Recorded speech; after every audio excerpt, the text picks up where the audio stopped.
పశ్చిమ గోదావరి జిల్లా నరసాపురం మండలం చిట్టవరం గ్రామంలోని శ్రీ ఆంజనేయ స్వామి ఆలయంలో ఆంధ్రప్రదేశ్ ఉప ముఖ్యమంత్రి పవన్ కళ్యాణ్ భుజం శస్త్రచికిత్స విజయవంతంగా పూర్తయిన సందర్భంగా ఆయన త్వరగా కోలుకుని సంపూర్ణ ఆరోగ్యంతో ప్రజాసేవలో కొనసాగాలని కోరుతూ చిరంజీవి పవన్ కళ్యాణ్ అభిమానులు ప్రత్యేక పూజలు నిర్వహించారు. కార్యక్రమానికి ముఖ్య అతిథిగా నరసాపురం ఎమ్మెల్యే బొమ్మిడి నాయకర్ హాజరై ప్రత్యేక పూజలను ప్రారంభించారు. అనంతరం ఆయన మాట్లాడుతూ ఉప ముఖ్యమంత్రి పవన్ కళ్యాణ్ ఆరోగ్యంగా ఉండాలని అభిమానులు ఎల్లప్పుడూ ఆకాంక్షిస్తుంటారని, ఆయన త్వరగా పూర్తిగా కోలుకుని ప్రజలకు సేవలు అందించాలని ఆకాంక్షించారు. కార్యక్రమంలో బైడికొండల కృష్ణ, అంజని సత్యబాబు, కోపల్లి శ్రీను, గ్రంథి శ్రీను, చిరంజీవి, పవన్ కళ్యాణ్ అభిమానులు, జనసేన పార్టీ నాయకులు, కార్యకర్తలు మరియు పెద్ద సంఖ్యలో అభిమానులు పాల్గొన్నారు.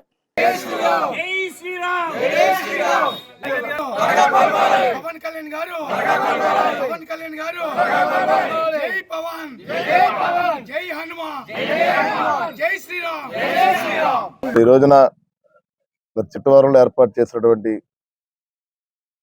జనసేన పార్టీ నాయకులు కానీ, అదేవిధంగా ఇక్కడ ఉన్న కూటమి నాయకులందరూ కూడా మరి ఇక్కడ ప్రత్యేకంగా ఏదైతే ఆంజనేయ స్వామి యొక్క సన్నిధిలో మరి జనసేన పార్టీ అధినాయకుడు, ఆంధ్ర రాష్ట్ర ఉప ముఖ్యమంత్రి పవన్ కళ్యాణ్ గారు గత 3 రోజుల కిందట మరి ఆయన ఏదైతే ముంబైలో ఆయన భుజానికి శస్త్రచికిత్స చేసుకున్నారు.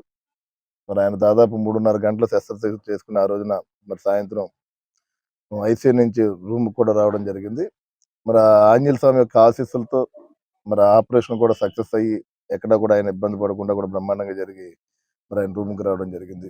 అంటే ఈ రోజున ఇక్కడ ఉన్నటువంటి జనసేన అభిమానులందరూ కూడా, జనసేన పార్టీ నాయకులు కానీ, అదేవిధంగా తెలుగుదేశం పార్టీ నుంచి కానీ, బీజేపీ పార్టీ నుంచి కానీ నాయకులందరూ కూడా మరి ఆంజనేయ స్వామికి పూజలు చేసి, అంటే పవన్ కళ్యాణ్ గారు ఏంటంటే త్వరగా కోలుకొని మరి అదేవిధంగా ఆయన ఉన్నటువంటి బాధ్యత ద్వారా ఏదైతే ఉప ముఖ్యమంత్రిగా ఉండి ఆయన తీసుకున్న బాధ్యతలు మరి ఆంధ్ర రాష్ట్ర ప్రజలకు మరిన్ని సేవలు అందించాలన్న ఆలోచనతోటి మరి ప్రతి ఒక్కరూ కూడా ఇక్కడ మరి పూజలు చేయడం జరుగుతుంది. కాబట్టి ఇప్పుడు మేము కూడా వాళ్ళందరూ వచ్చి ఇక్కడ ఆంజనేయ స్వామి యొక్క సన్నిధిలో ఇక్కడ పూజా కార్యక్రమం చేసాం.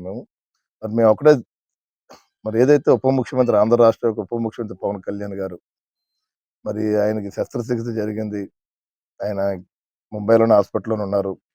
మరి ఆంజనేయ స్వామి యొక్క ఆశీస్సులతో ఆయన త్వరగా కోలుకొని మరి ఆయన పూర్తిగా ఆయన తగ్గి త్వరగా కోలుకోవాలని చెప్పి ఈ సందర్భంగా ఆంజనేయ స్వామిని కోరుకుంటున్నాం మేము.